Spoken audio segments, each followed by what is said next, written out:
Nós estamos dando início a mais um estudo aqui no Instituto de Cultura Espírita do Brasil, o ICEB, a casa de Deolindo Amorim, o sonhador deste projeto do plano espiritual e fundador do ICEB, que tem em Jorge Andréia, nosso presidente de honra, com a presença, com a vibração, com a participação de todos os demais mentores que participaram do ICEB ao longo de mais de 50 anos para que o nosso instituto chegasse até aqui, e eles continuam a nos ajudando para nós darmos continuidade a esse projeto de estudos avançados do Espiritismo.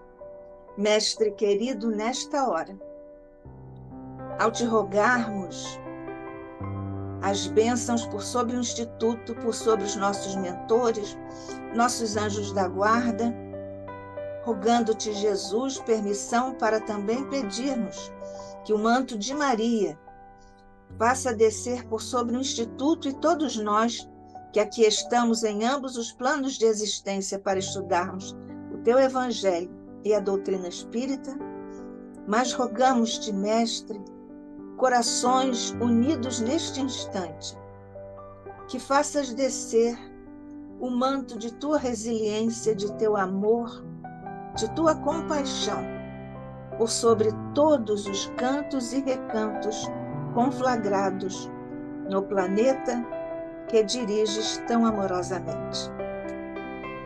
Neste momento, ao te agradecermos, Mestre, a condição de aqui estarmos como estamos, ainda te pedimos que faças descer por sobre nossa querida irmã, amiga e companheira Sônia Dói, as reverberações do teu amor, da tua inteligência sobre a dela, do teu coração sobre o dela.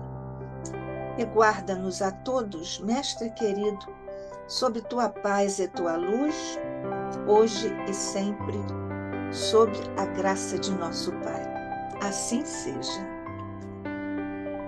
Bem, então, Sônia Dói está aqui mais uma vez conosco. Agradecemos muito a sua presença, Sônia, mais uma vez, para a quarta palestra numa sequência de 4 que tivemos, mas teremos outras, se Deus quiser, e se ela também quiser, mas ela vai querer.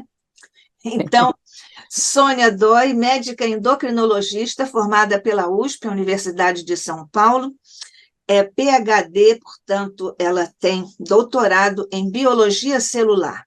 Reside nos Estados Unidos desde 1986, tem pós-doutorado no National Institute of Health, que é o equivale ao Ministério da Saúde, não, Sônia? Ele não é... Mais ou menos. Ele é só de pesquisa. É só um instituto de pesquisa. Isso. Professora associada e pesquisadora há mais ou menos 22 anos na Uniformed Services University, é revisora clínica no Food and Drug Administration, o famoso FDA, e atualmente aposentada na vida profissional, é presidente das instituições e organizações Allan Kardec Spiritist Society of Maryland, United States Spiritist Medical Association, International Spiritist Medical Association. Para nós, AME Internacional, Associação Médico Espírita Internacional, e AME Estados Unidos. Sônia, querida, muito obrigada outra vez. Nós somos todos ouvidos para nos encantarmos e aprendermos com você. Sônia hoje vai nos falar sobre as respostas celulares, mecanismos de interação psíquica em nível celular, e aí ela desdobra espiritismo, interação espiritual e celular, e ciência, interação quântica, energia, matéria. Somos todos ouvidos, Sônia. Muito obrigada, Nádia. Eu quero iniciar dando um bom dia, um abraço fraterno a todos do ICEB e a todos que estão aí nos acompanhando. saudando Deolindo Amorim, o nosso ilustre doutor Jorge Andréa. Quero lembrar também e trazer a imagem de doutora Marlene, que foi a iniciadora das sociedades médico-espíritas e que tanto iluminou o meu caminho, e, e o nosso mentor amado, doutor Bezerra de Menezes, que nos conduz sempre nesses estudos de interação entre a medicina e o espiritismo. Então, eu agradeço muito a oportunidade de estarmos estudando juntos, porque à medida que eu preparo esses estudos, eu estou estudando e aprendendo muito também. Eu peço, então, agora licença para começar a fazer a apresentação. Bom, então nós falamos aí como a Nádia nos disse, 3 tópicos anteriores, e hoje vamos falar sobre esses mecanismos de interação psíquica a nível celular. Recapitulando, como eu sempre faço nas vezes passadas, né, fiz já anteriormente, os pontos mais relevantes do nosso primeiro encontro, onde nós estudamos mais profundamente o conceito de fé, os efeitos terapêuticos, comparamos a fé divina com o efeito placebo, o efeito nocebo, e falamos ainda do poder ainda a mais, digamos, aumentado ou mais efetivo no caso de haver a intervenção de um curador, os nossos terapeutas que trabalham com espiritualidade, num efeito combinado de fé entre a pessoa que está recebendo a terapia, o efeito, e aquele que está praticando. No nosso segundo encontro, em setembro, nós falamos sobre a fé como ativando e aí comentando esse parágrafo trazido por Dr. Herbert Benson no seu livro, falando que a fé estimula uma energia interna, que o Dr. Benson não sabia descrever o que é, na realidade, através de seus muitos estudos científicos, não conseguiu identificar muito bem o que é essa energia interna, mas ele sabia que a fé estimula essa energia e que essa energia ativa os neurônios e através deles acaba produzindo manifestações no corpo físico como um todo. E nós, através do Espiritismo e do nosso querido André Luiz, que elucidou tantas coisas no campo científico, nós entendemos esta energia interna como a energia que é transmitida pela mente, pelo espírito, através do perispírito, que age no corpo todo, como o André Luiz descreve, como se fosse um circuito eletromagnético fechado, vibrando no corpo. Comentamos sobre os inúmeros artigos comprovando o efeito da fé na saúde, né, mostrando documentando várias ações que a fé pode estimular no corpo humano, não só em melhor qualidade de vida, coisas mais subjetivas, como também até curas, ou até melhoras e respostas a tratamentos, a quimioterapia, enfim, vários artigos inúmeros. Então, o efeito é indiscutível. E discutimos aí em setembro que todo esse circuito da fé através das suas ações no corpo físico se dá através do sistema que a Nádia tanto gosta, que se chama psiconeuroendoimunologia, ativando desde das células cerebrais até passando pelas secreções hormonais do sistema endócrino, ativando o sistema imune. Então, nós comentamos aí sobre esse sistema. Em outubro, nós entramos um pouco mais fundo nesse sistema psico-neuro-endo-imunologia e fizemos o questionamento: como é que esse P de psico, que significa mente, que é uma manifestação da dimensão não física, já que mente vem do espírito, é uma energia espiritual, como é que essa manifestação interage com o cérebro, com a parte neural, que se acha na dimensão física, no corpo físico? Então, nós entendemos que isso acontece através do perispírito, né? Nós aprendemos aí com André Luiz. Então, hoje nós vamos entrar um pouco mais a fundo, porque nós discutimos anteriormente as ações da fé no corpo físico como um todo, mas hoje nós vamos entrar profundamente no corpo físico.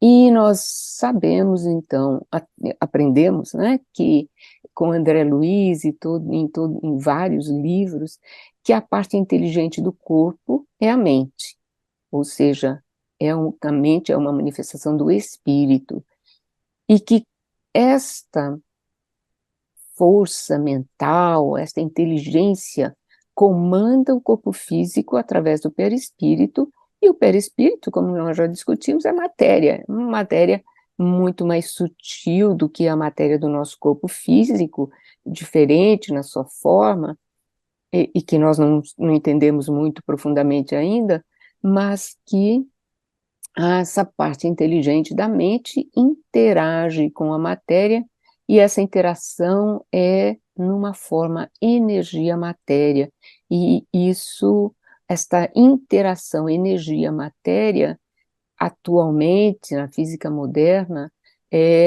ela está na dimensão da física quântica, que eu não vou nem discutir aqui, porque é muito fora do meu conhecimento, mas é isto que nós visualizamos. E as manifestações da fé, então, como nós já dissemos, elas vêm do espírito.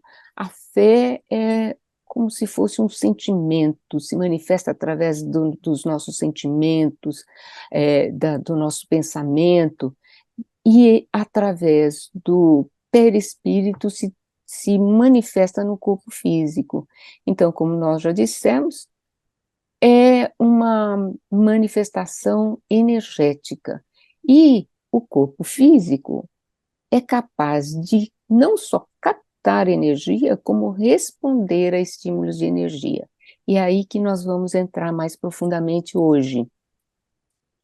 Nós falamos nas apresentações atuais das manifestações no corpo como um todo, né? E aí tem vários artigos falando, por exemplo, do efeito em doenças pulmonares, em doenças cerebrais, o efeito da fé em vários tipos de órgãos, de doenças.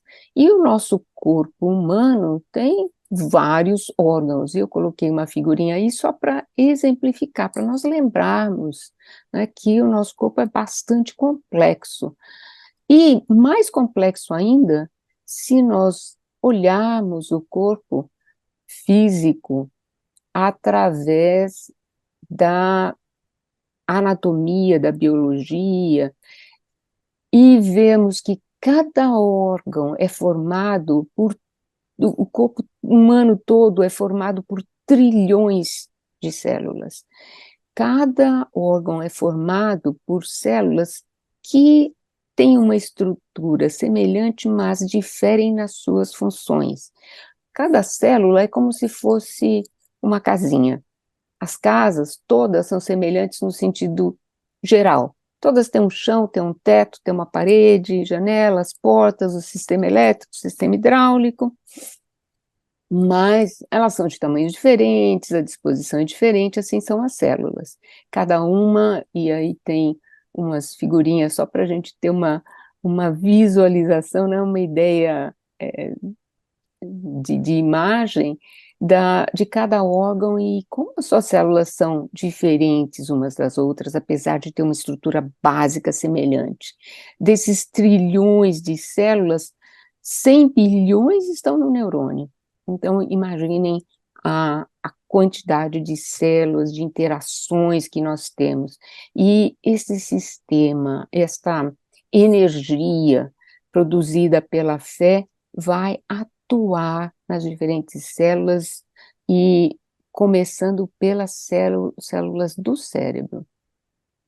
Os dados científicos, os estudos científicos demonstraram mais recentemente que as respostas celulares, ou seja, o comportamento das nossas células, não é ditado apenas pelos genes que estão no DNA, mas é modulado de acordo com os estímulos do meio, de onde essas células se encontram, de o que é que ativa de fora para dentro essas células. O DNA é o nosso código genético, e é ele que determina, basicamente, por exemplo, a cor do cabelo, a cor dos olhos, a estatura, enfim, várias coisas. Nós vemos crianças que nascem com defeitos chamados congênitos, que são alterações do DNA, enfim. O DNA é o código genético de cada um. É ali que está, como se fosse na semente da planta, dentro daquela semente está toda a informação de como aquela planta vai ser, como ela vai crescer. Da mesma forma, o DNA contém todas essas informações. E quando o DNA foi descoberto, se imaginava que o DNA é que dava todas as nossas propriedades. Só mudaríamos as propriedades se o DNA sofresse o que se chama mutação, uma mudança, uma alteração na sua estrutura. E da mesma forma, se acreditava que à medida que nós temos uma doença, se essa doença foi gerada por um determinado código do DNA, não há mudança. Mas com os estudos, nós fomos vendo que isso não era bem verdade, que as funções de órgãos, células, podem ser modificadas por estímulos atuando diretamente na célula, sem alterar a sequência de nucleotídeos do DNA. Ou seja, o DNA já não manda, já não é aquela estrutura que faz tudo, que ordena tudo no nosso organismo. Existem coisas que podem ser mudadas, mesmo sem alterar a sequência dos nucleotídeos, a estrutura do DNA. Mas nós estamos aí falando de DNA, da célula, e eu coloquei aí uma imagem, eu não estou dando aula de biologia não, mas é necessário, e nós vamos ver aí na sequência do estudo de hoje, como é importante nós entendermos, irmos mais profundamente, porque André Luiz vai nos levar a esses conhecimentos, então nós precisamos entender um pouquinho, assim, de maneira ainda que superficial, o que é uma célula? E aí é uma estrutura, como se fosse a estrutura básica de uma casinha. E nós vemos, eu coloquei com cores aí, estruturas que são fundamentais. Então, em roxo aqui nós temos o núcleo e é aqui que se encontra o DNA, fechadinho aqui no núcleo. E nós temos esta parte toda que envolve o núcleo e que se chama citoplasma. Tudo que está aqui é como se fosse uma sopa em volta do núcleo e que se chama citoplasma, coberto contido pelas paredes celulares que se chama membrana plasmática. Dentro desse citoplasma existem inúmeras, o que se chama organelas, ou seja, pequenos órgãos dentro do citoplasma, cada um com uma funções fundamentais dentro da célula. Todas todas essas organelas, todas essas pequenas estruturas dentro da célula interagem entre si e interagem com o núcleo e vice-versa. Então, é como se fosse uma coisa, nós estamos vendo aí uma figura estática, mas tudo se movimenta, nada disso fica parado, a célula é completamente dinâmica, ela está em todos os momentos se movimentando, tudo isso tem movimento lá dentro. E, na realidade, nós estamos vendo nessa figura uma fotografia plana, mas a célula não é plana como uma folha de papel. Ela é, como nós vemos nessa outra figura, ela é tridimensional. Ela tem várias formas, parece um cúbico, ou alongada, ou arredondada, e nós abrimos uma janelinha nessa estrutura e estamos vendo estas organelas, essas estruturas lá dentro da célula, que também todas são tridimensionais. De novo aí mostrando o citoplasma, o núcleo, e eu apontei entre estas estruturas da célula, uma das estruturas que vai ser fundamental no nosso estudo de hoje, que se chama mitocôndria. Então, só para nós temos essa ideia, gravamos essa ideia, porque nós vamos falar muito dessa estruturinha chamada mitocôndria. Parece um amendoinzinho aí no meio da célula, mas ela é fundamental para a vida. E conforme os estudos foram se desenvolvendo, os cientistas foram descrevendo que havia um controle da mente sobre o meio que banha as células, ou seja, essas células estão lá nos seus órgãos, mas em volta dessas células passam vasos sanguíneos, e através desses vasos sanguíneos forma como se fosse uma camada líquida ou gelatinosa, e de interação com outras células, e nessa camada, isso que nós chamamos o meio que banha as células, porque é nesse meio, através da circulação sanguínea, onde circulam os hormônios e vários peptídeos, que nós já falamos na vez passada,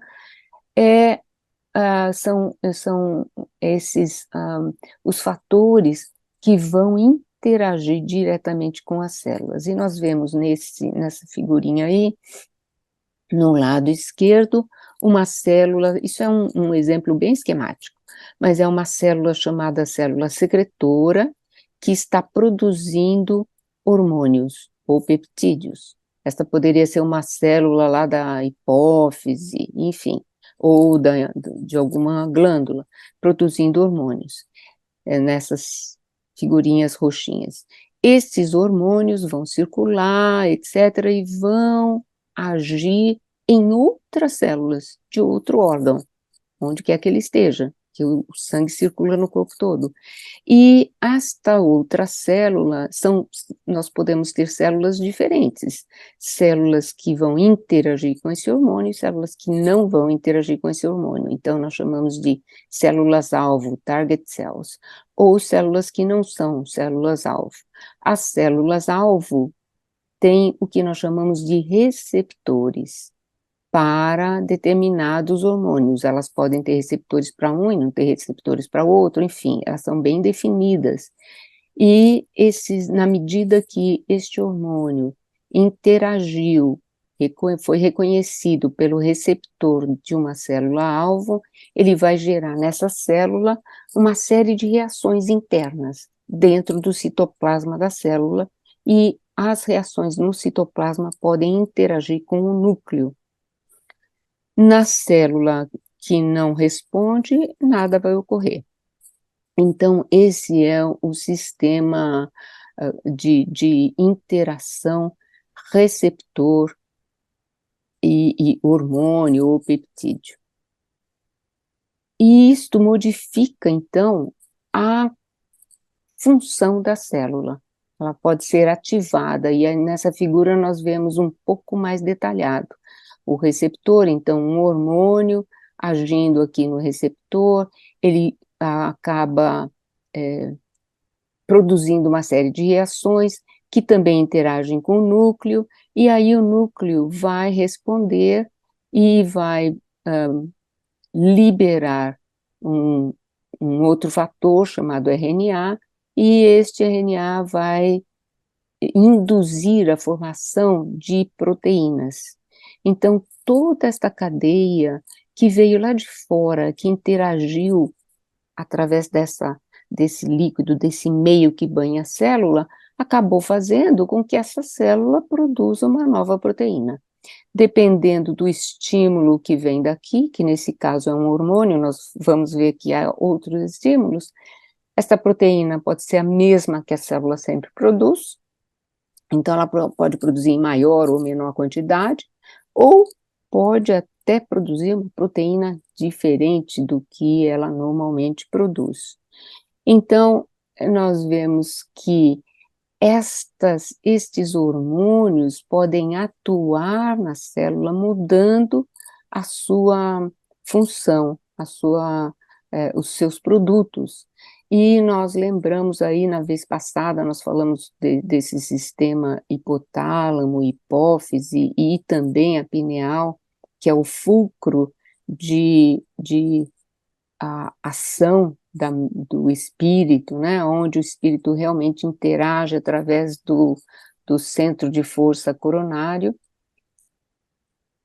e onde se liberam vários hormônios do hipotálamo, que ativa a hipófise, que ativa outras glândulas, mas também vários outros peptídeos que são produzidos aí nessa parte em várias partes do cérebro, especialmente no que a gente conhece por sistema límbico.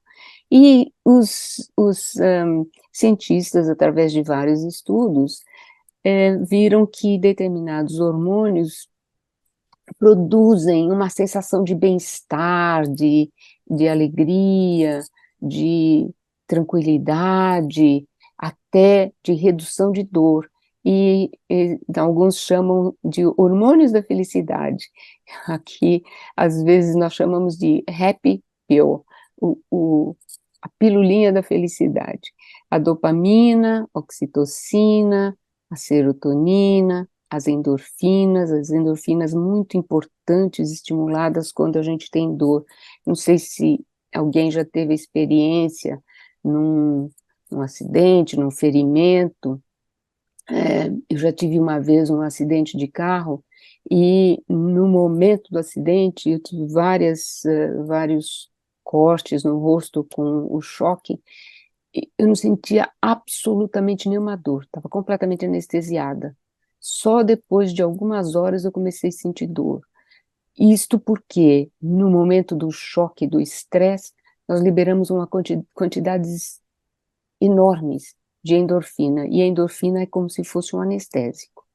Então, é interessante, são hormônios que nós, através das nossas emoções ou do estresse, emoções boas ou emoções desagradáveis, podemos produzir mais destes hormônios e nos sentirmos bem, ou podemos bloquear alguns destes hormônios, e isso nos leva à depressão, nos leva a sensações de ansiedade, de medo, aumenta a dor e tudo mais. Então vejam como é importante a interação das nossas emoções diretamente com a produção de hormônios que vão agir nestas células e que vão se manifestar no nosso corpo físico. E estas ações que independem do DNA, da mudança do DNA, da alteração do código genético, estas alterações que se dão através de elementos que funcionam de fora para dentro na célula, é estudada dentro de uma parte da ciência chamada epigenética. Epi é além da genética. Então, genética é o código do DNA, são as determinações do DNA. Epi é o que ocorre independente, ou além, é a regulação além do que a genética determina. Então, de novo, o DNA determina o código genético de cada indivíduo através da expressão dos genes. É mais complexo como esse DNA faz esse trabalho, mas esse trabalho é conhecido como expressão, como os genes, por isso genética, são pequenos fragmentos desse DNA que se transformam em proteína, em RNA, etc., em genes, através do trabalho celular, e isso determina, então, todas as proteínas que nós temos no nosso corpo, como se fossem os tijolinhos que formam a estrutura das nossas células, os hormônios que circulam, cada estrutura do nosso corpo é formada por proteínas, né? Os hormônios, na realidade, são proteínas, os peptídeos são proteínas pequenininhas, então o DNA é que determina a formação de tudo isso. Mas essa expressão dos genes é o que nós conhecemos como a, a leitura do DNA para sintetizar essas proteínas.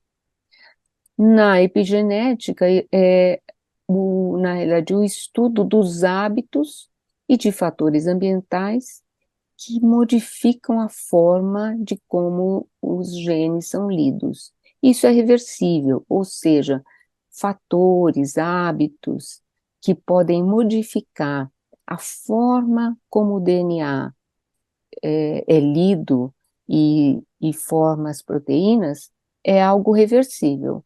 Então, nós podemos ter um estímulo, mas no momento que aquele estímulo deixa de ocorrer, o DNA volta a trabalhar na sua forma habitual.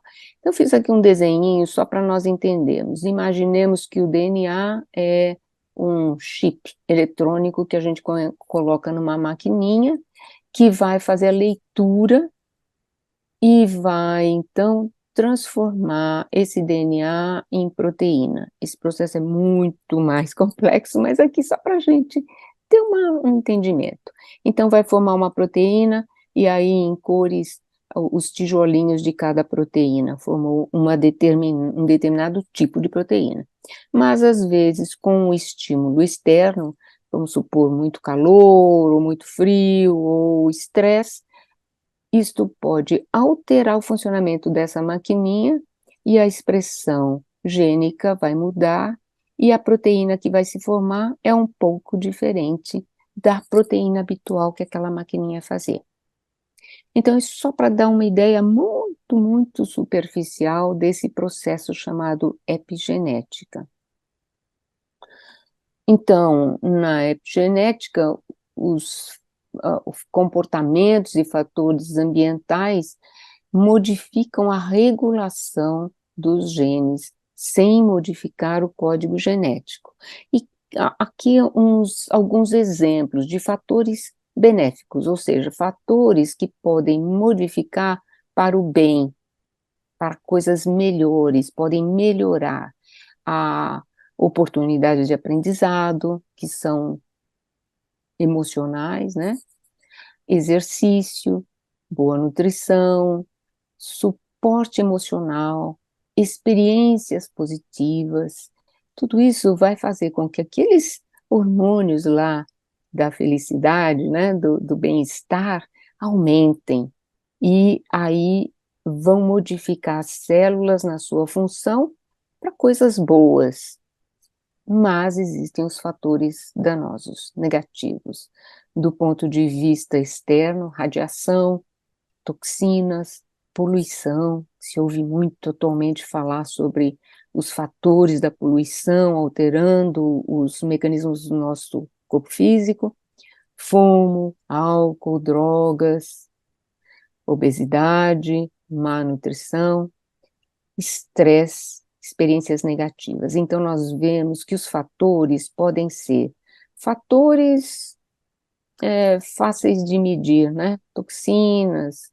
poluição, uso de álcool, ou exercício, ou o que nós comemos, mas muito de fatores que nós não nos damos conta, muitas vezes, que é a parte emocional, suporte emocional ou estresse, experiências positivas ou experiências negativas. E nesse conjunto entra a nossa fé, que aí é aonde nós temos o suporte emocional para enfrentar ou para reduzir as nossas situações de estresse, as nossas experiências negativas. Então, a fé é um destes fatores que podem atuar neste mecanismo dentro do que se entende na epigenética. E como eu disse, o resultado destes fatores é reversível, ou seja, se atualmente eu sou uma pessoa de hábitos negativos, passando por estresse sem saber lidar com o meu estresse, mas eu consigo me modificar, eu consigo ativar a fé, eu consigo melhorar o meu comportamento, os meus pensamentos, eu vou melhorar os resultados. E é por isso que nós estamos aqui falando da fé e dos seus efeitos celulares. E o nosso questionamento continua: como as manifestações positivas ou negativas, as nossas experiências, os nossos pensamentos, nosso estado mental interage com as células, já que agora nós aprendemos que as interações não são no corpo como um todo, mas são pontuais nas células. Então, as manifestações da mente, novamente, lembrando, estão na forma de energia. O perispírito, que nós aprendemos, é um veículo de células elétricas que geram campo eletromagnético. O corpo físico consegue não só captar, mas também responder a estímulos de energia.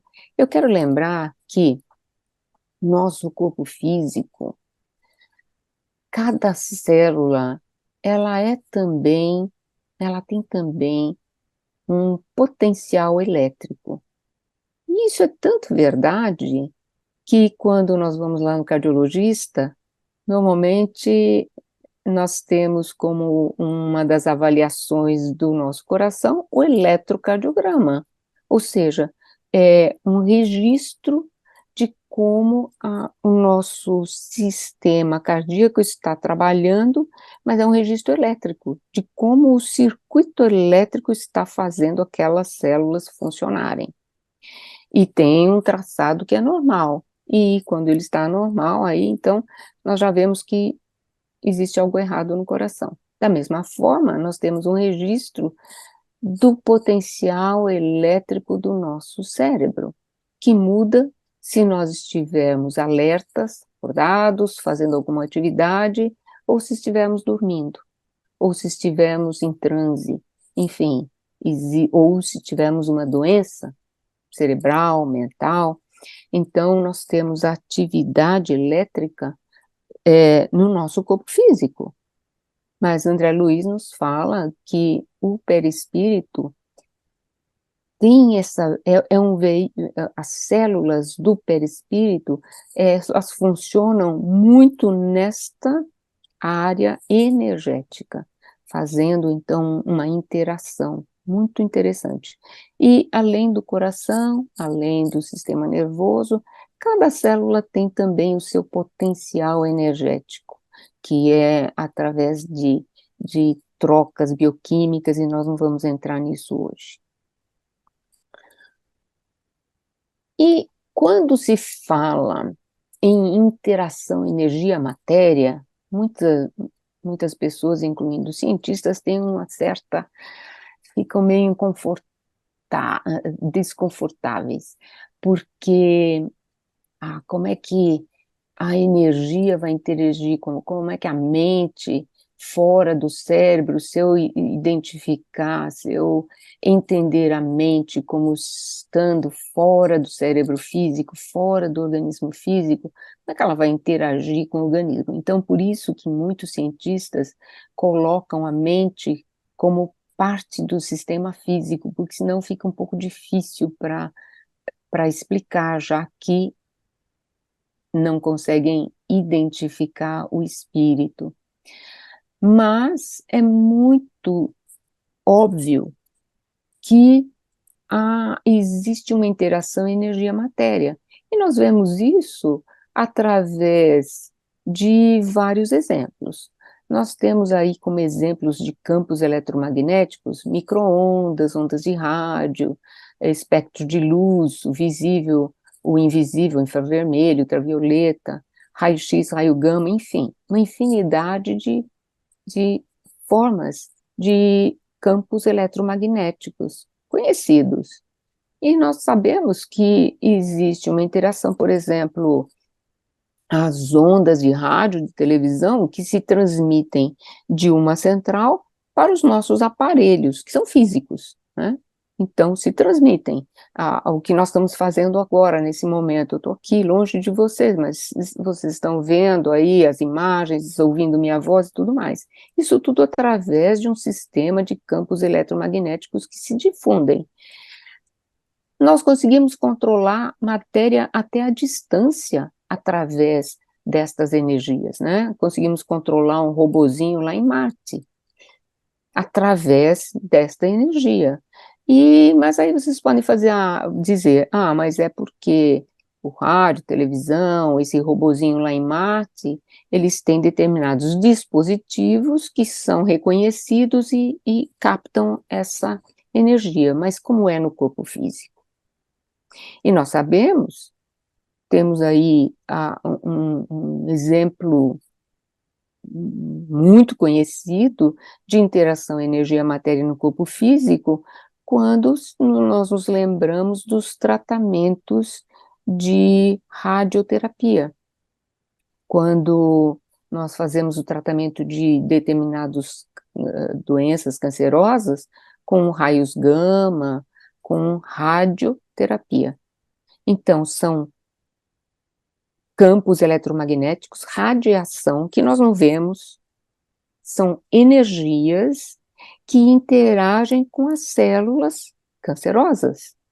Então, o que é isso? Interação, energia, matéria, né? Então, nós temos aí vários exemplos, isso nem tem como questionar que existe esta forma de interação. Mas André Luiz vem nos trazer aí algumas coisas muito interessantes. Então, como nós nos propomos a falar de espiritismo lado a lado com a ciência, vamos ver aí.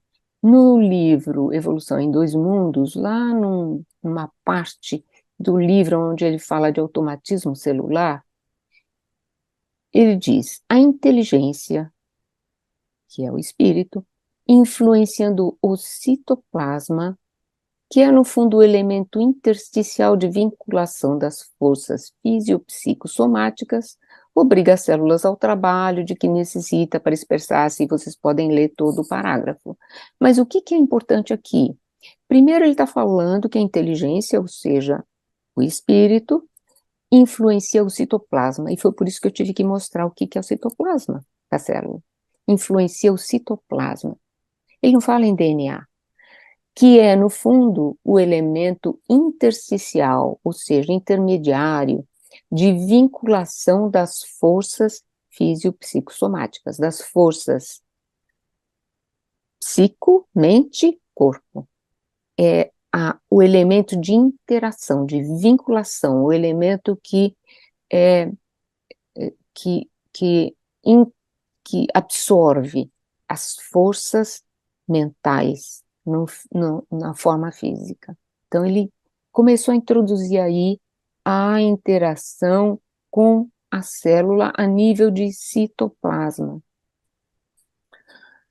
Mas, numa outra parte desse mesmo livro, onde ele fala sobre hereditariedade e conduta, ele nos diz: o corpo se forma pelas leis da hereditariedade, segundo as disposições da mente, que se ajusta a outras mentes por afinidade, talhando o corpo físico de que necessita. O parágrafo é maior, mas eu só ajustei aí para não ficar muito longo. Então, isso nós conhecemos, né? Nós sabemos que o nosso corpo físico é formado de acordo com os caracteres hereditários do pai, da mãe, e ele diz aqui, né, muito sutilmente, mas a gente lembra disso, que essa hereditariedade, ou seja, o corpo físico que se forma de acordo com os caracteres do pai e da mãe, é porque a mente daquele que está encarnando se ajusta a outras mentes por afinidade, a mente do pai e da mãe por afinidade,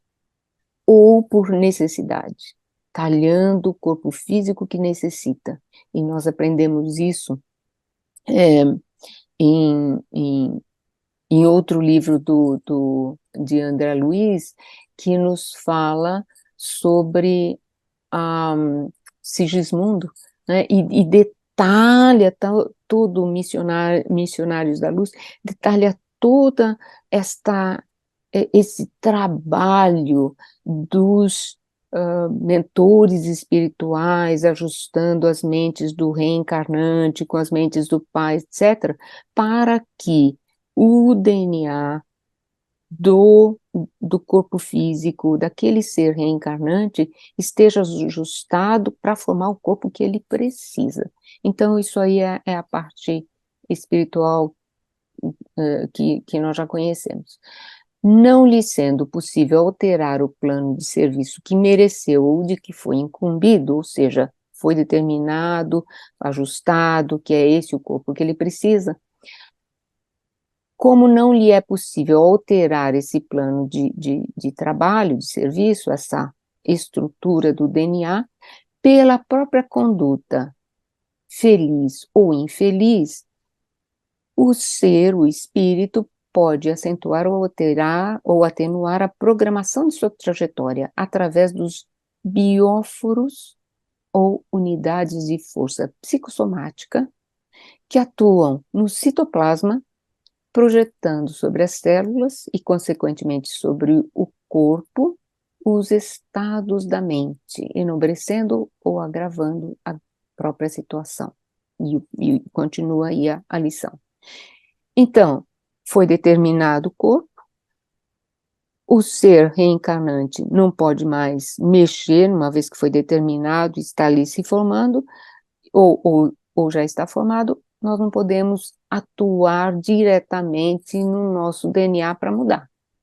Mas, através da nossa conduta, que pode ser, e depende da nossa escolha, uma conduta boa ou má, nós podemos atenuar essa programação ou acentuar a programação, seja ela qual for,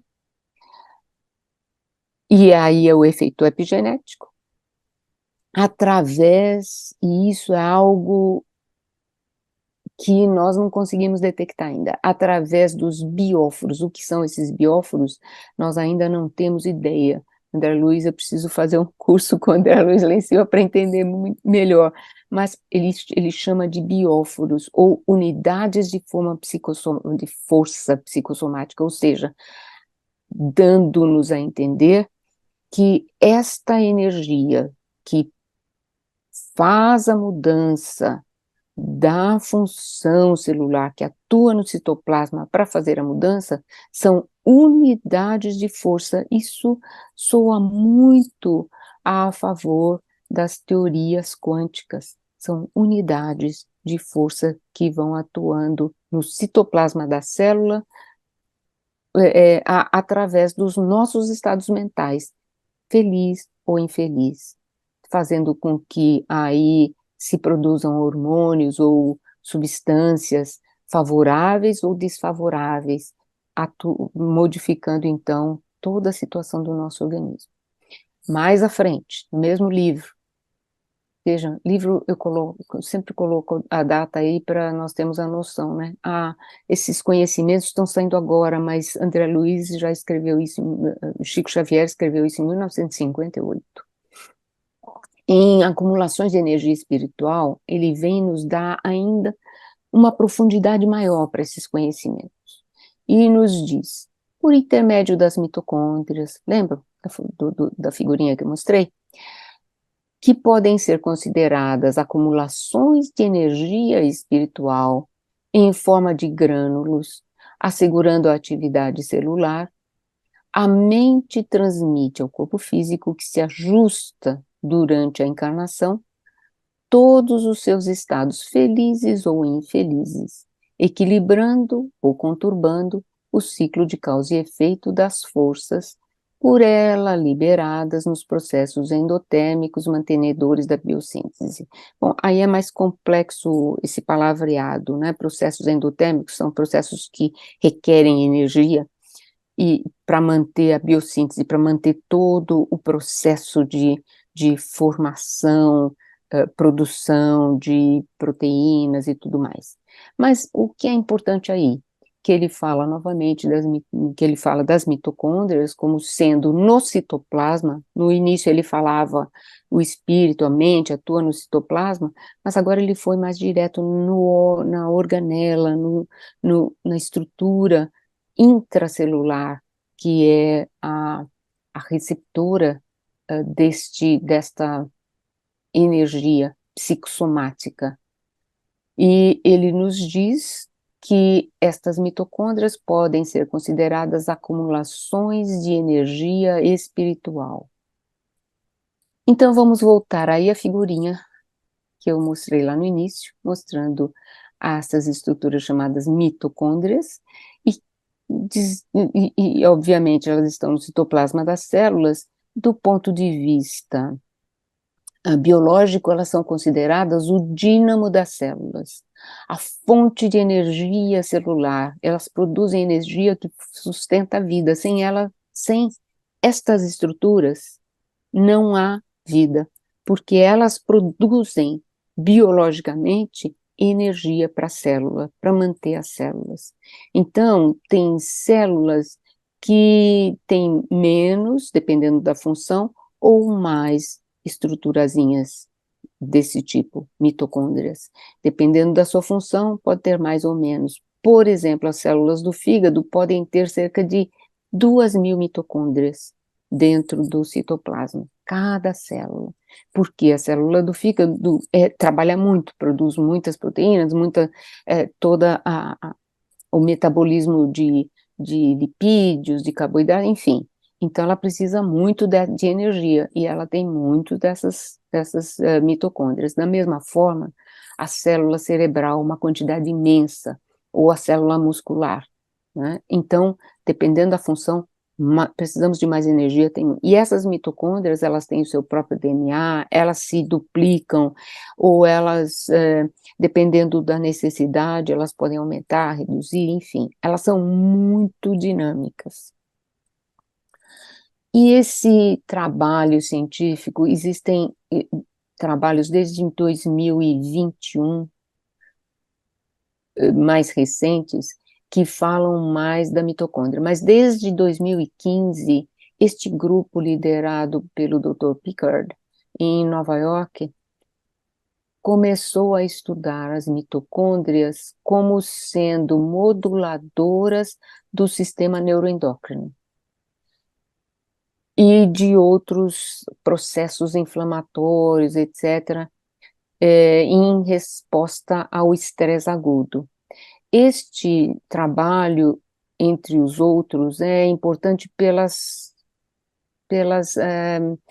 conclusões que ele traz nos seus estudos. Esse trabalho foi feito em ratos, porque evidentemente não se pode pegar mitocôndrias, extrair mitocôndrias de células nervosas em ser humano. Então foi feito em ratos. E conclui esse trabalho No cérebro, as mitocôndrias regulam diretamente a comunicação entre os neurônios, modificando as estruturas sinápticas, ou seja, a interação, né, entre um neurônio e outro, e a liberação de neurotransmissores. Isto é extremamente importante para nós, porque nós estudamos lá o sistema psiconeuroendoimunológico como sendo o sistema veiculador das emoções para as manifestações físicas, através dos hormônios. E os trabalhos falam da função emocional ativando diretamente esses hormônios. Mas nós vemos aqui que, na realidade, as emoções ativam primeiro as mitocôndrias destes neurônios, das células nervosas, e depois é que isso se transfere como alteração, como estímulo para a formação dos hormônios no sistema psiconeuroendoimunológico. Então, elas comandam toda a função desse sistema, recebem diretamente através do estímulo emocional, mental, o estímulo para a ativação de todo esse sistema. Conclui, o artigo tem várias coisas interessantes, mas eu simplifiquei bastante. Este estudo em ratos demonstra que um componente celular específico que sustenta a vida, ou seja, a mitocôndria, influencia a resposta integrada do organismo ao estresse psicológico. Ou seja, é a mitocôndria que é a sustentação da vida, que produz, influencia, que regula a resposta lá desse sistema psiconeuroendo ao estresse psicológico, ou, se nós não falarmos de estresse, a qualquer tipo de emoção. No caso, poderíamos falar de emoções boas, ou fé. Eu fui procurar, então, já que existiam vários artigos falando sobre, especialmente desse grupo que eu mostrei agora, falando sobre o efeito do sistema emocional com as mitocôndrias e das células, e daí a ativação do sistema neuroendócrino. Eu fui procurar se havia já alguns artigos falando de meditação ou de né, terapias espirituais relacionados com a mitocôndria. Achei alguns artigos falando sobre yoga, a meditação yoga, usada pela prática do yoga. Não achei outros. Eu acho que nós precisamos aí trabalhar um pouquinho mais nas nossas pesquisas, né? Com passes e preces, meditação, para poder reforçar esse conceito. Mas aí tem um dos artigos publicados com a prática de yoga, e esse artigo demonstra os efeitos benéficos da prática de yoga. Eles fizeram isso com pessoas durante 8 semanas de prática, e eles viram um efeito benéfico nas mitocôndrias. Então, o artigo lá que foi feito em ratos, evidentemente, eles não podiam fazer outro tipo de estímulo, eles induziram estresse para para estudar como a mitocôndria reagia. Mas aqui, então, em seres humanos, eles utilizaram a meditação com prática de yoga e viram que havia uma melhora da função mitocondrial, e muito interessante, eles observaram uma elevação dos níveis de melatonina. E a melatonina é produzida onde? Na pineal. Isto nos leva a hipotetizar, né? Porque nós não temos ainda evidência disso, hipotetizar que, à medida que nós elevamos a nossa fé, que nós oramos, que nós produzimos pensamentos bons, que nós meditamos, que nós fazemos o bem, coisas positivas, isto ativa, são coisas que nós já aprendemos, ativam lá, fazem conexão lá na pineal, porque é lá que o espírito do indivíduo encarnado e outros espíritos atuam nesta interação através do centro coronário, passando pela pineal e aí ativando todas as outras células cerebrais. Muito interessante que nesse artigo ele mostra, além da melhora da função mitocondrial, também a elevação dos níveis de melatonina. Evidentemente, eles fazem uma correlação inversa, né? Aumentou a melatonina e houve uma melhora da função mitocondrial, etc. Mas é muito interessante que nós podemos envolver também todo esse sistema, a pineal, que nós sabemos é o fulcro de interação com o espírito. Então, nós vimos aí, durante essas quatro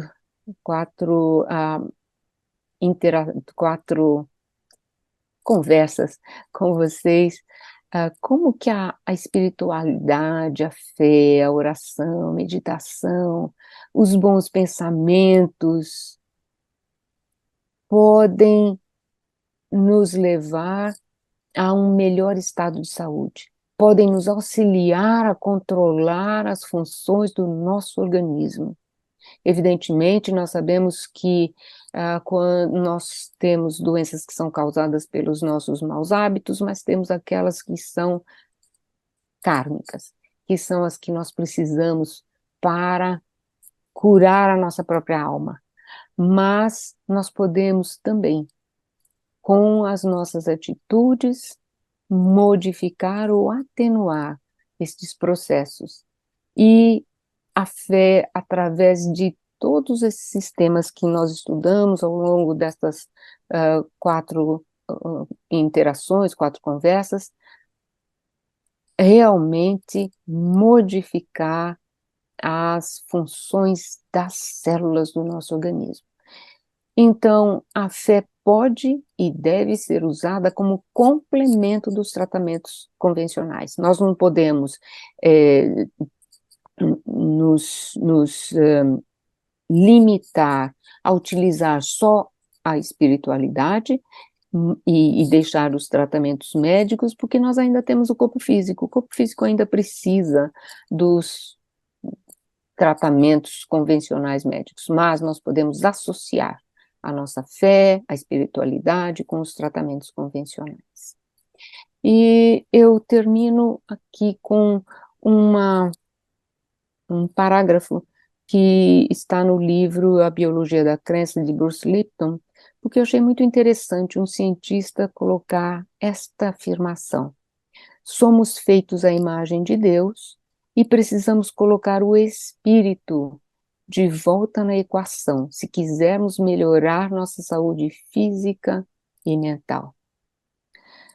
Então, meus caros amigos, gratidão imensa pela oportunidade desse trabalho aqui com vocês, aonde nós trouxemos muito sobre ciência, mas para que nós possamos entender um pouquinho de tudo que André Luiz nos traz através dos seus livros.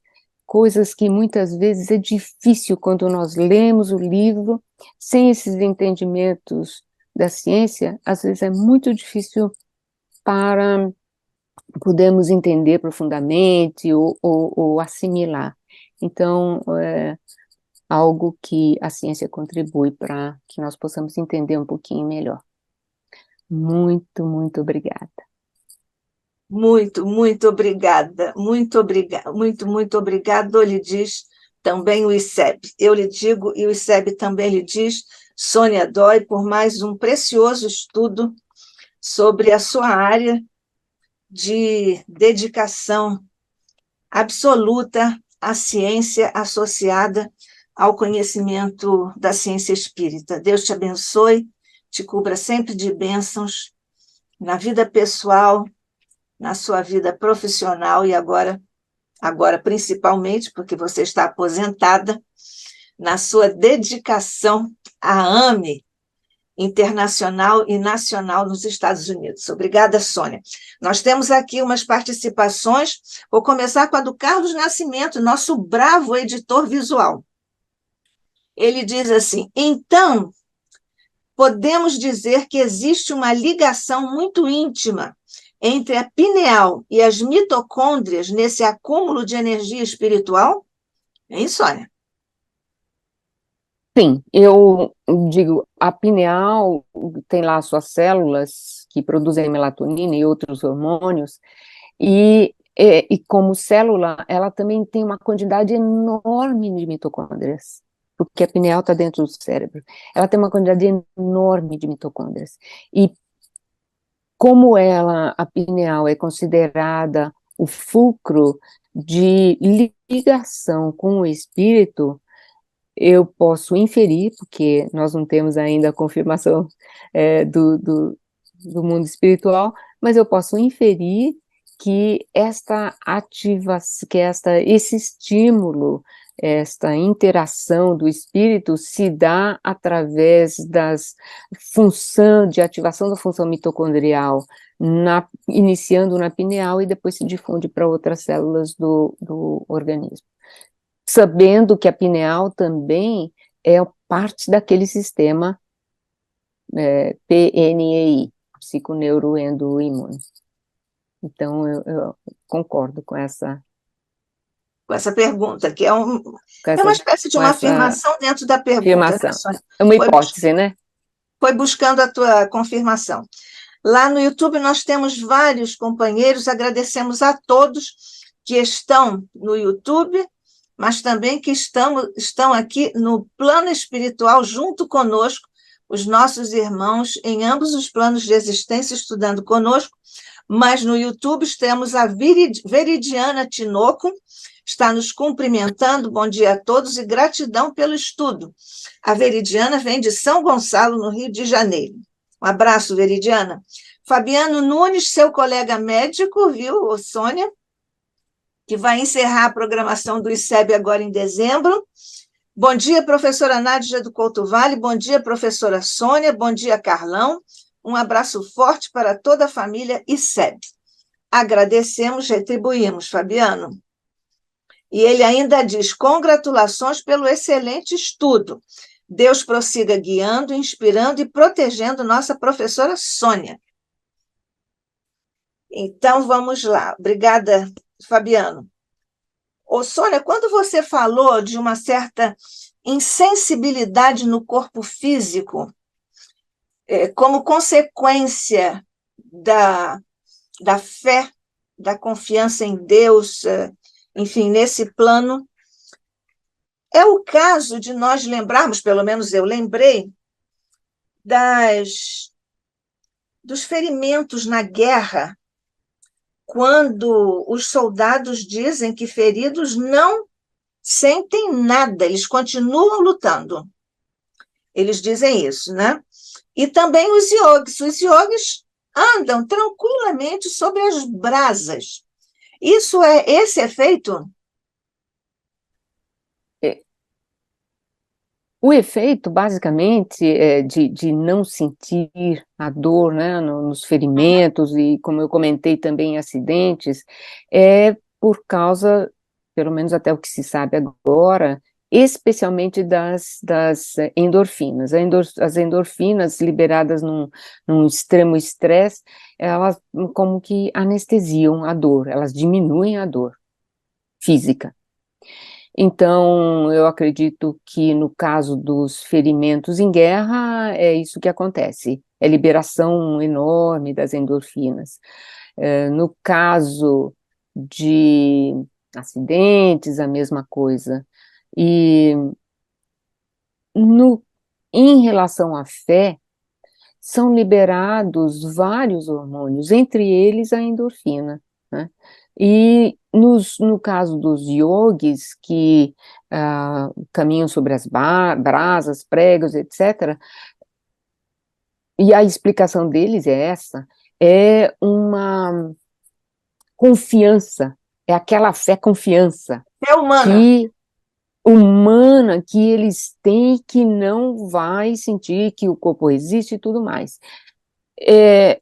Eu acredito, eu não sei se tem estudo sobre isso, eu acredito que há uma liberação muito grande de endorfina, mas lembramos que eles andam sobre brasa e não tem nem machucadura, né? Então não é só a endorfina que tira a dor da queimadura ou do prego, além disso, é a fé tão grande como aquela de Pedro que podia andar sobre as águas e de repente ele cai, quando a fé falhou. Então eu acredito que algo além das endorfinas, e eu não sei definir, eu realmente nunca estudei a fundo qual é o nível de fé, como isso atua para que eles consigam fazer esse efeito. Porque o que se sabe, Sônia, parece que não há um momento de grande estresse quando eles vão, digamos Exato. assim, passear, pisar, andar sobre as brasas ou sobre pregos, não é? Então, isso responderia um pouco sobre a questão das endorfinas, mas também há essa outra questão que você lembrou muito bem, em que o próprio corpo físico não faz registro do que seria, por exemplo, o resultado de elementos perfurantes, como são os pregos enfim, tudo mais, né? Que eles Isso é de que audaciosamente nos humilham, né? é como se nós realmente desenvolvêssemos no corpo uma resistência enorme, né? Você acredita, e veja, isso é realmente a fé confiança, a fé crença, né? Você acredita que seu corpo é feito de, sei lá, uma superfície completamente resistente. E isso, Nádia, a gente vê muito em hipnose. Não sei se você lembra desses casos de hipnose em que o, o hipnotizador induz a pessoa dizendo assim: você tem uma luva de couro na sua mão. Você tem uma luva de couro na sua mão. E aí ele espeta a sua mão com, com agulhas e a pessoa não sente, além de não sentir, não sai sangue. Então, eu acredito que é parte desta crença que na hipnose realmente você induz, né, com as palavras a que a pessoa acredite, desenvolva aquela resistência, ela imagina que o corpo é assim, que ela não vai sentir dor e realmente não sente. Aliás, é uma coisa que merece bastante estudo, é muito interessante. Nosso querido mentor André Luiz, uma vez me enviou uma mensagem e havia uma frase, jamais esquecerei, evidentemente. Ele disse: o espírito comanda a matéria. Como você Exato. agora disse, nesses exemplos, acho que é a resposta do plano espiritual para isso. Só nos faltam agora os mecanismos. Vamos estudar, a ciência vai estudar os mecanismos, porque a Uhum, conclusão está posta, né? A sim. hipótese de trabalho é essa, a conclusão também está posta. Agora, o como a ciência vai descobrir. Você vai descobrir, né, Sônia? Você vai fazer pesquisas. Muita, é, muita coisa para mim. Eu acho que nós temos aí ilustres pesquisadores que estão caminhando e é preciso muito, muito trabalho mas é necessário Para estudar chegar a sim. isso, sim, claro. Mas você Uhum, pode aí propor aos seus companheiros. sim. Eu acho que é o Carlos que me enviou aqui. Nesse caso dos passeios sobre as brasas, não seria uma adaptação extrema diante de um determinado treino? Será que isso é uma questão de treino? Eu acredito que na crença é sempre uma questão de treino. Você vai se adaptando, etc. Mas eu acredito que, eu não sei, eu nunca realmente estudei a fundo como é que eles determinam isso, como é que eles fazem isso. Eu acredito que deva ter um treino entre os yogis, mas o treino não é assim, cada dia andar um pouquinho, cada dia, eu acredito que o treino é É mental. treino mental. É treino Eles mental. fazem, né, desenvolvem através do mantra, daquelas meditações, etc. É um treino mental. Até que um dia eles vão lá Dominam. tentar e não conseguem no primeiro, não conseguem no segundo, continuam fazendo o treino mental. Não é um treino físico. É. Quando você falou da hereditariedade, Sônia, nós vimos, evidentemente, que não é só por automatismo no corpo físico que as coisas acontecem em função dos corpos físicos. Seria, eu anotei aqui, seria o caso do Bruce Lipton entrar nessa história da hereditariedade? Porque se não são só os corpos físicos, não é a capacidade de que o Bruce Lipton nos fala sobre o uso da nossa mente, a força mental também? Você fala da hereditariedade, eu não entendi muito a sua Não, não. Não, pergunta. quando você falou sobre hereditariedade, citou Evolução em Dois Mundos, nosso amado André Luiz, Sim. ficou muito claro que nós às vezes somos induzidos, ou estudamos mesmo, a formação dos corpos físicos através apenas da interação dos elementos que o corpo físico do pai e da mãe propiciam para o Uhum. novo Hereditário. Uhum. hereditário, né? Isso ficou muito claro quando você citou, por exemplo, também o André Luiz e toda essa interação num plano extrafísico, metafísico, transcendental, se podemos dizer isso, pela força do espírito. Então, eu estou te perguntando se isso faz uma ligação com o pensamento do Bruce Lipton. Se existe aí uma pitada de Bruce Lipton. Ah, ah.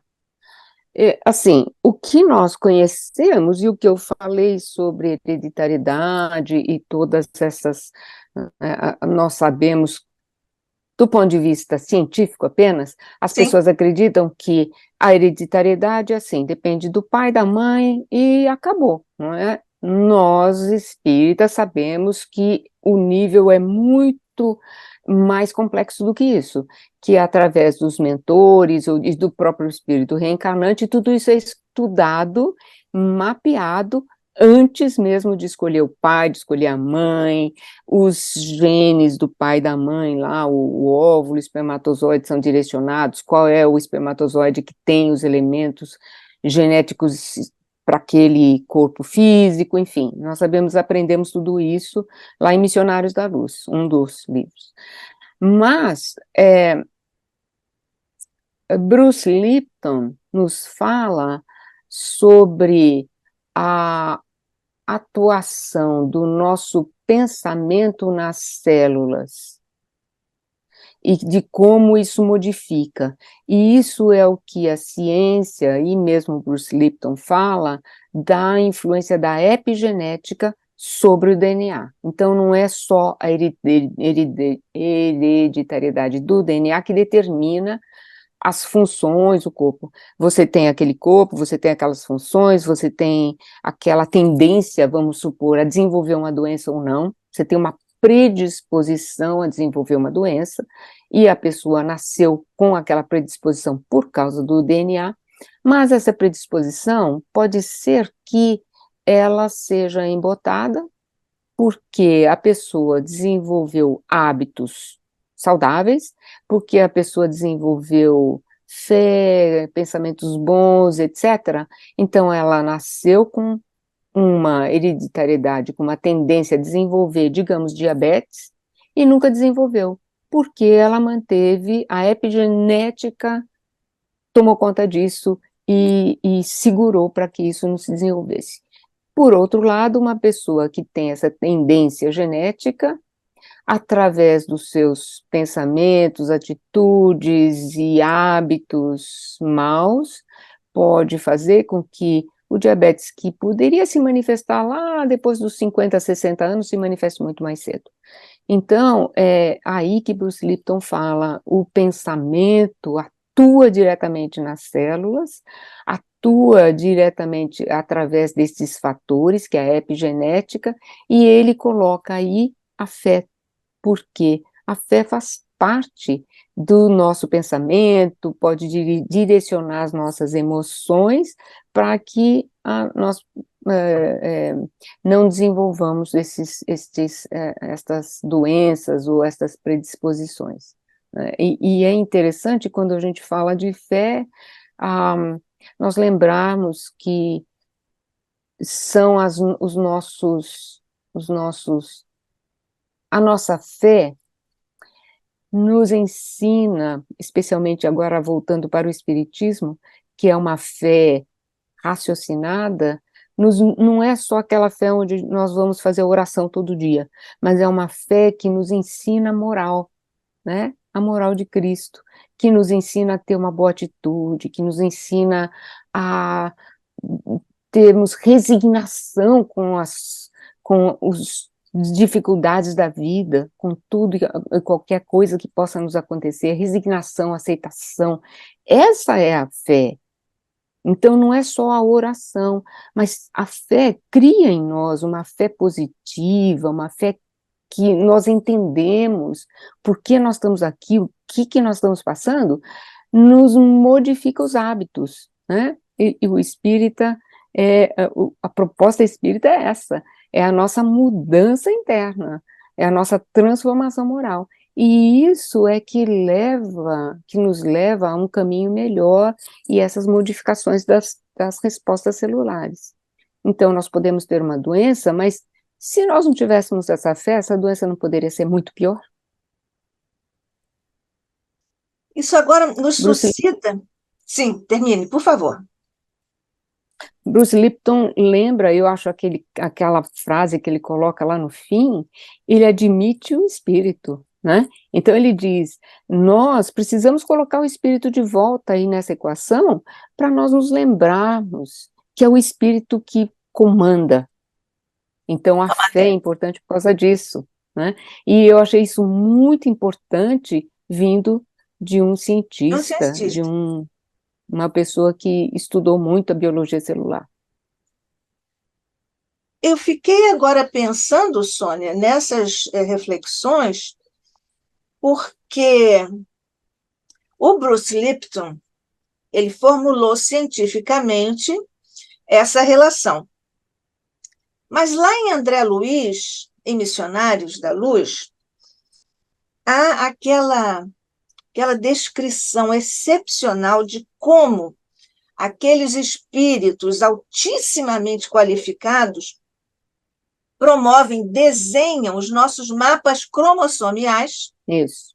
E aí o André nos informa que se a pessoa, se o espírito, né, vai, ao reencarnar, vai ter uma doença que vai eclodir aos 40 anos de idade, esses mentores, ao desenharem os mapas cromossomiais, já ali, de alguma forma, inoculam, projetam, enfim, inserem algum tipo de, vou dizer muito corajosamente, algum tipo de energia ou de sinal ou de código para que aquela doença venha a eclodir de acordo com a programação daquele espírito quando ele chegar aos 40 anos de idade, por hipótese, né, evidente.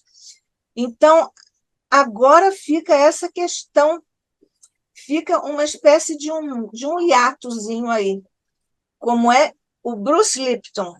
Ele vai captar exatamente o que preenche essa pequena lacuna? O Bruce ou qualquer outro cientista? Eu acho que eles precisam estudar bastante até entender que existe ação do mundo espiritual. Enquanto eles não entenderem isso, né, nós já estamos chegando lá, porque o Bruce e alguns outros Ele já abriu as portas, ele já sinalizou para já, isso, né? já admitem a existência do espírito, já é um caminho, mas está muito longe ainda, sem contar os cientistas que estudam espiritismo, sem contar isso, ainda é muito longe para eles admitir que entidades espirituais, mentores espirituais fazem esse trabalho de programação. Isso. Então, eu acho que vai demorar um pouquinho, e é por isso que as AMEs estão aí trabalhando, né? Difundindo pouco a pouco. Primeiro, nós precisamos trazer esses cientistas para os nossos meetings, etc., sem falar coisas muito profundas do ponto de vista espírita, porque senão eles se retraem e não vêm mais. Então, a gente Exatamente. precisa ir aos poucos levando, e nós já temos aí alguns cientistas Nós que são chegamos.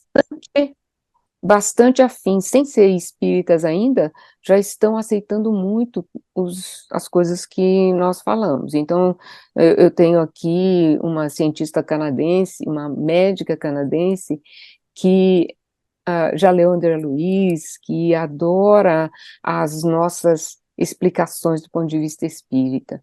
E aos poucos a gente vai chegando lá. Demora. A própria AME É tem, lento.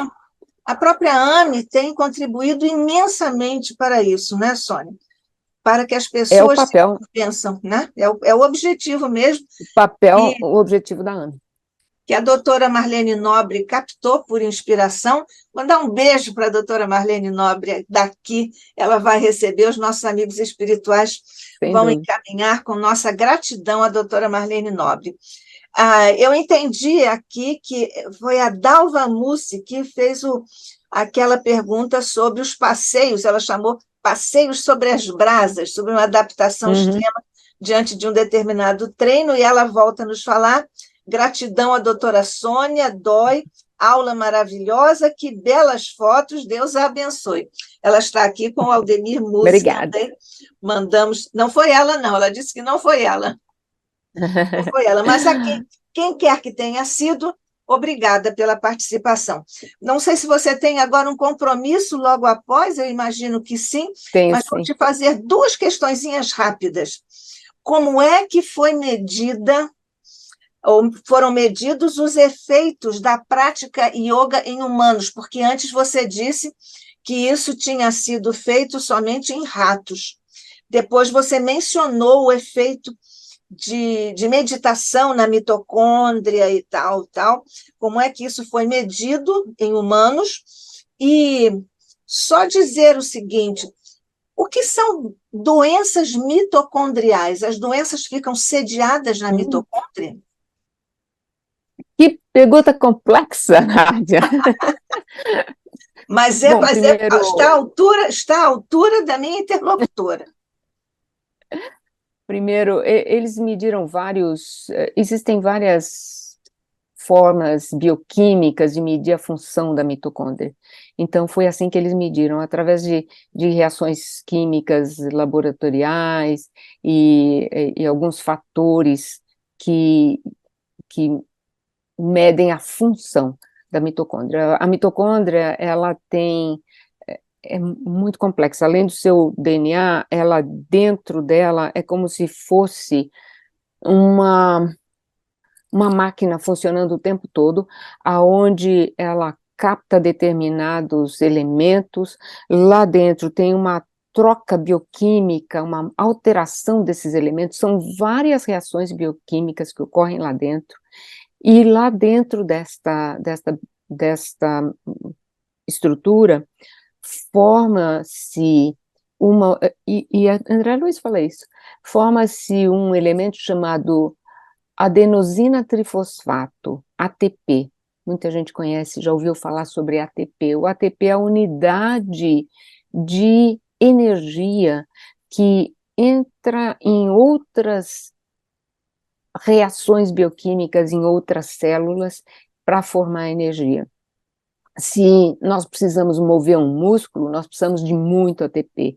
Quer dizer, a célula muscular pega essa molécula chamada adenosina trifosfato, que entra numa reação e faz com que as células musculares se alonguem, se contraiam, enfim, tem uma série de coisas. E a mitocôndria faz muitas outras coisas. Como é que ela trabalha? E isso é a chave de todo esse painel onde André Luiz fala a mente, o espírito age através da mitocôndria, porque a mitocôndria produz elementos que entram no núcleo, ela está ali no citoplasma. O núcleo é que contém o DNA, que vai formar lá estruturas que voltam, fazem proteína. A mitocôndria produz elementos que entram no núcleo e vão alterar aquela caixinha, aquela fabriquinha de proteínas que eu falei. Então, existem muitas doenças mitocondriais, e as doenças mitocondriais são alteração da função. Existem a maioria por alterações de mutação de determinados genes da mitocôndria, aonde ela não consegue produzir ATP suficiente, aonde as funções dela de enzimas todas que ela manipula são desreguladas.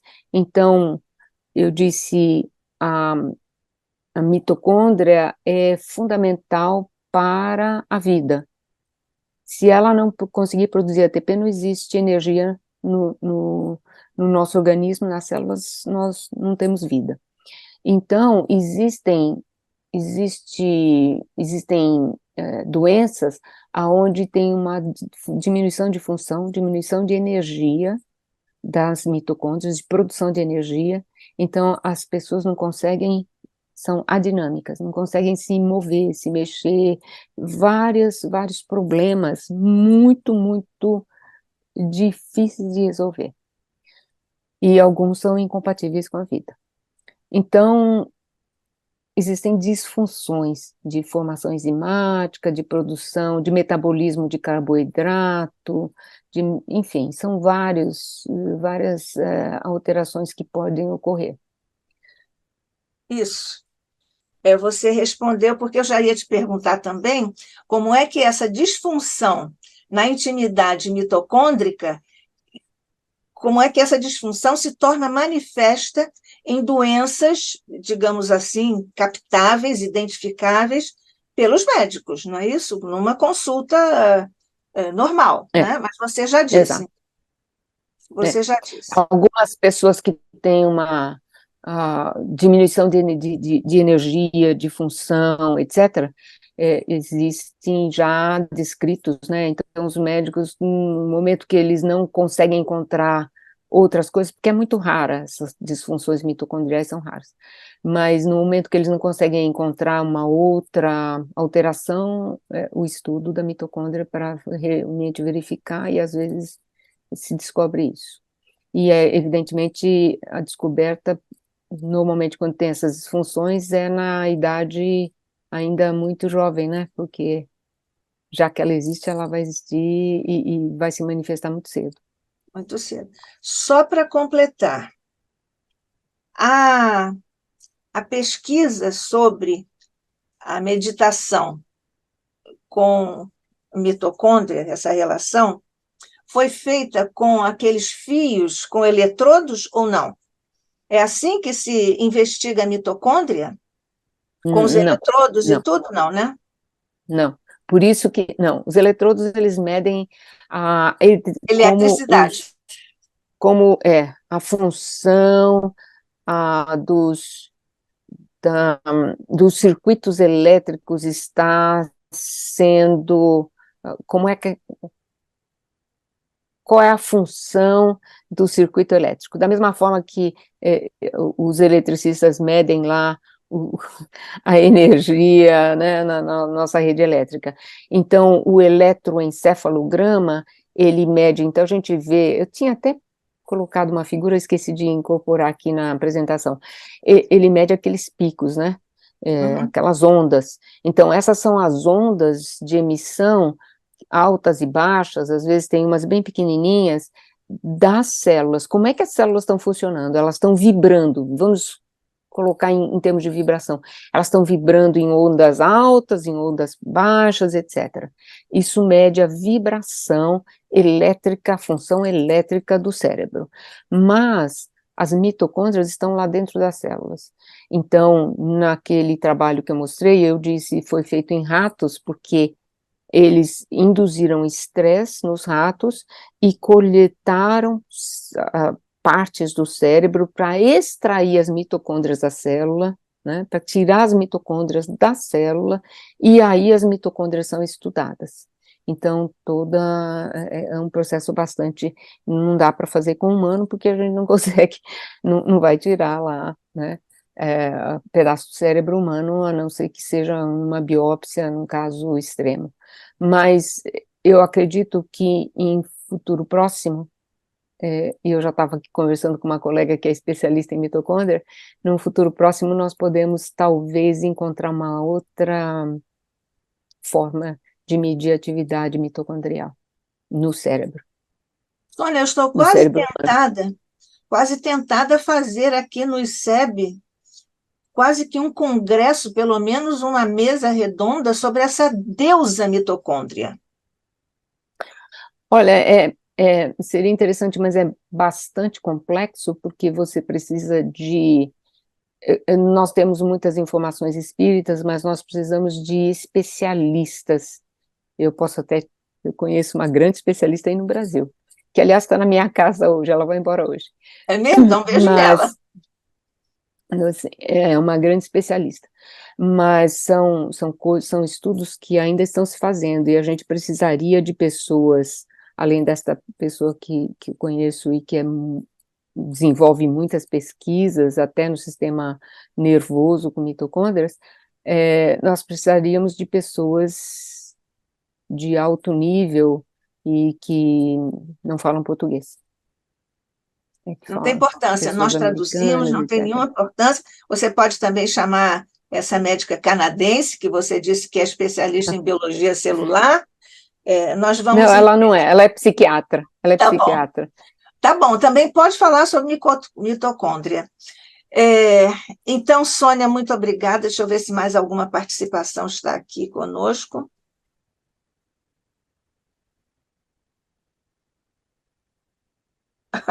O Carlos encerrou dizendo assim: mitocôndria, uma usina de força. Existem muitas falas sobre a astenia em grande escala no momento pós-Covid. Então, as mitocôndrias estão sendo atingidas de alguma forma? Possivelmente, Carlos, possivelmente.